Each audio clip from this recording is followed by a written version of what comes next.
안녕 친구들, 돌아온 걸 환영해요. 이 경기는 처음부터 우리가 스스로 승부를 어렵게 만든 경기였습니다.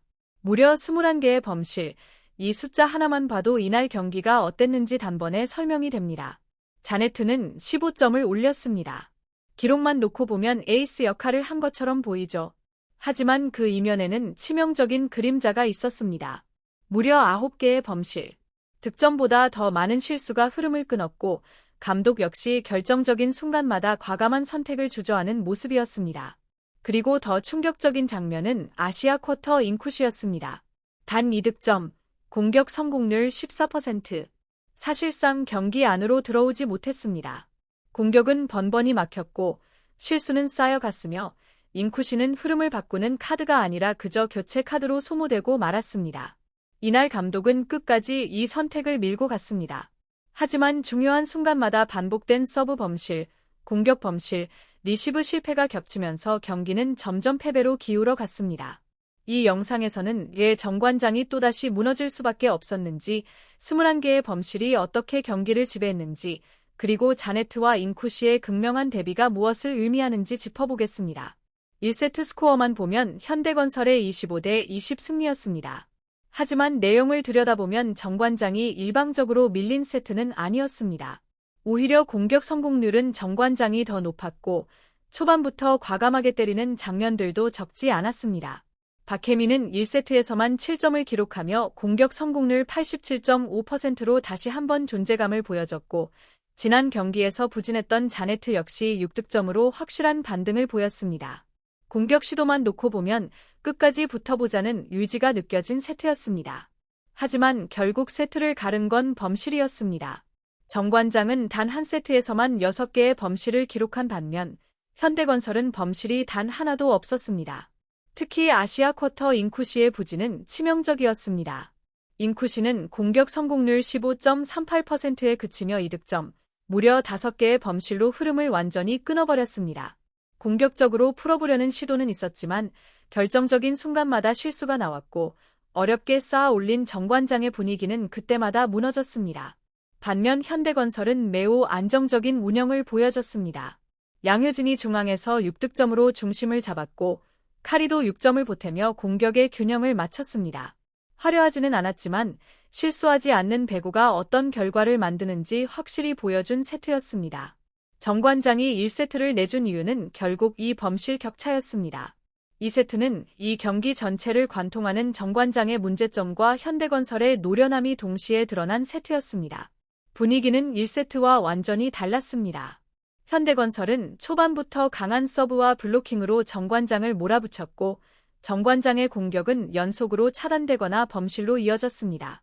순식간에 스코어는 7대1까지 벌어졌고 이 흐름만 보면 일방적인 세트가 될 가능성도 충분해 보였습니다. 하지만 이 시점부터 현대건설이 다소 조급해지기 시작합니다. 성급한 공격 선택과 연이은 실수로 점수차는 더 이상 벌어지지 않았고 정관장은 조금씩 격차를 좁혀 나가기 시작했습니다. 이 과정에서 고희진 감독의 선택이 눈에 띄었습니다. 공격과 수비 모두에서 흔들리던 인쿠시를 과감히 빼고 이선우를 투입한 것입니다. 이 교체는 단순한 선수 교체 이상의 의미를 가졌습니다. 흐름을 바꾸겠다는 분명한 메시지였고 정관장이 다시 경기에 매달릴 수 있는 계기가 되기 시작했습니다. 우 선수의 합류 이후 정관장의 리시브 라인은 한층 안정됐고 수비도 버텨주면서 공격 전개가 훨씬 매끄러워졌습니다. 네트에서 다시 공이 돌기 시작했고 세트 중반 정관장은 마침내 동점을 만들더니 기어코 역전에 성공합니다. 초반 7대1로 끌려가던 팀이라고는 믿기 어려울 정도로 분위기가 완전히 바뀌었죠. 이 순간만큼은 정관장이 경기를 장악한 듯 보였습니다. 하지만 문제는 늘 그 다음에 찾아왔습니다. 어렵게 만들어낸 흐름을 감독 스스로의 선택으로 놓쳐버린 겁니다.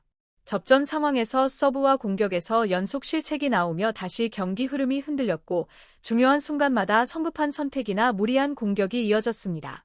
반면 현대건설은 이 기회를 놓치지 않았습니다.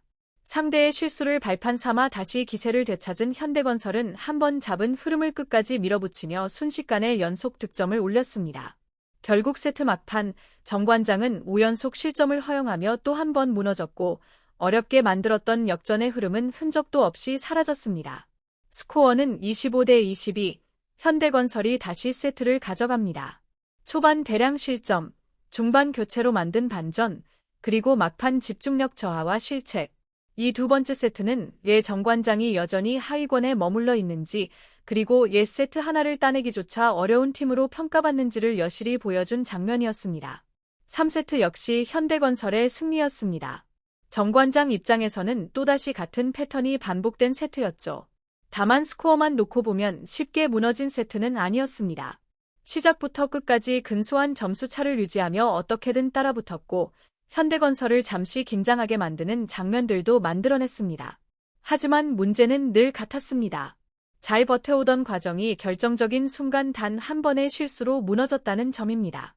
교체로 흐름을 다시 잡아야 할 타이밍에서 정관장은 연이어 교체 선택에서 아쉬움을 남겼고, 어렵게 공격을 연결해 놓고도 성급한 판단을 반복했습니다.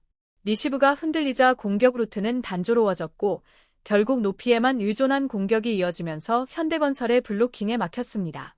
막힌 뒤에는 다시 시도했고, 그 결과는 또 다른 실책으로 이어지는 악순환이었습니다. 현대건설은 이 틈을 매우 차분하게 파고들었습니다. 무리하게 몰아붙이기보다는 상대의 약점을 정확히 짚어내고 한 점 한 점 침착하게 쌓아 올렸습니다. 정관장이 추격할 때마다 현대건설은 완벽한 사이드아웃으로 흐름을 끊으며 정관장에게 단 한 번도 확실한 분위기 반전을 허용하지 않았습니다. 결국 세트 후반, 정관장은 또 하나의 중요한 고비를 넘지 못했습니다. 듀스까지 경기가 이어졌지만 조직력에서는 현대건설이 한 수 위였고, 정관장은 흐름을 완전히 뒤집을 수 있는 결정적인 한 방을 끝내 만들어내지 못했습니다. 계속되는 서브 범실과 공격 실책, 불안정한 리시브, 그리고 뚜렷한 득점 루트의 부재까지. 공유와 구독, 좋아요.